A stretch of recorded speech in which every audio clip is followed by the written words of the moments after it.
नमस्कार मित्रांनो, तुमचं स्वागत आहे आपल्या YouTube चॅनलवर. आजची एक अपडेट द्यायची होती. बघा, आजची अपडेट अशी आहे की टी-ई-टी उत्तीर्ण करण्यासाठी जे शिक्षक आहेत त्यांना टी-ई-टी सुप्रीम कोर्टाने ऑलरेडी उत्तीर्ण करणे बंधनकारक केलेली आहे. सर्व शिक्षकांसाठी टी-ई-टी उत्तीर्ण करणे हे बंधनकारक आहे. तर ही टी-ई-टी उत्तीर्ण करण्यासाठी मुदतवाढ देण्यात आलेली आहे. अगोदर 2027 पर्यंत होती मुदत, आता 1 वर्ष मुदतवाढ वाढवून देण्यात आलेली आहे. आता आहे 8 ऑगस्ट 2028 पर्यंत आपल्याला म्हणजे जे टीचर्स ऑलरेडी कार्यरत आहेत त्यांच्यासाठी मुदतवाढ दिलेली आहे. त्यांना टी-ई-टी उत्तीर्ण करणे बंधनकारक आहे 2028 पर्यंत, ऑगस्ट 2028 पर्यंत. बघा, सविस्तर न्यूज बघूया. सर्वोच्च न्यायालयाने शुक्रवारी शिक्षण हक्क कायदा लागू होण्यापूर्वी नियुक्त झालेल्या आणि सेवानिवृत्त होण्यासाठी 5 वर्षापेक्षा जास्त कालावधी बाकी असलेल्या देशभरातील प्राथमिक व उच्च प्राथमिक शाळा शिक्षकांना टी-ई-टी उत्तीर्ण करण्यासाठी 31 ऑगस्ट 2028 पर्यंत मुदतवाढ दिली. न्यायमूर्ती दीपांकर दत्ता व मनमोहन यांनी हा निर्णय दिला आहे.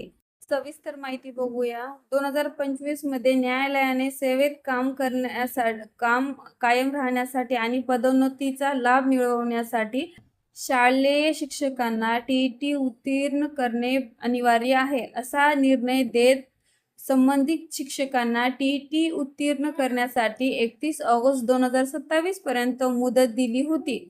या मुदतीत टी-ई-टी उत्तीर्ण करण्यात अपयशी ठरलेल्या शिक्षकांना सेवेत कायम राहता येणार नाही असे स्पष्ट केले होते. याशिवाय सेवेचा कालावधी कितीही बाकी असला तरी पदोन्नतीचा आकांक्षा बाळगणाऱ्या शिक्षकाला टी-ई-टी उत्तीर्ण करावीच लागेल असे सांगितले होते.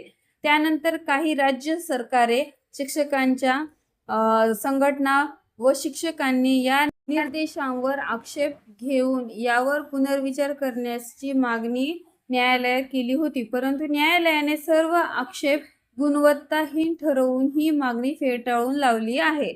असे असले तरी टी-ई-टी उत्तीर्ण करण्यासाठी 1 वर्षाची मुदत वाढवून देत शिक्षकांना दिलासा दिला.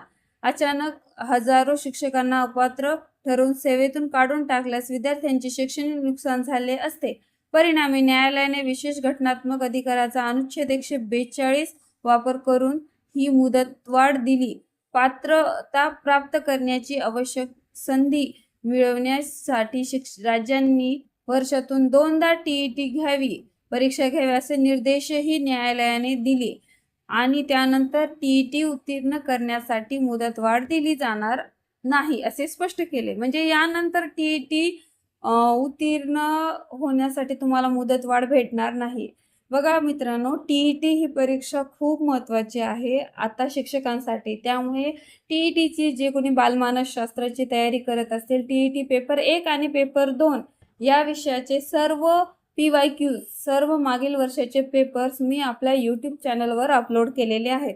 तरी सर्वांनी जे टी-ई-टीची अभ्यास करत आहेत, तयारी करत आहेत, त्यांनी जाऊन आपल्या चॅनल चेकआउट करा आणि PYQ खूप महत्त्वाचे आहेत, ते तुम्ही नक्कीच करा. आणि मित्रांनो, अजून काही मदत लागली तर कमेंट बॉक्समध्ये टाका, नक्कीच तुमची प्रॉब्लेम सॉल्व्ह केले जातील. हा बघा, ही न्यूज आहे 30 मे. Okay, thank you. माहिती आवडली असेल तर लाईक, शेअर, सबस्क्राईब करा आणि नवीन अपडेट आली असेल तर आपल्या चॅनलवर नक्कीच प्रोव्हाइड केल्या जाईल. थँक्यू.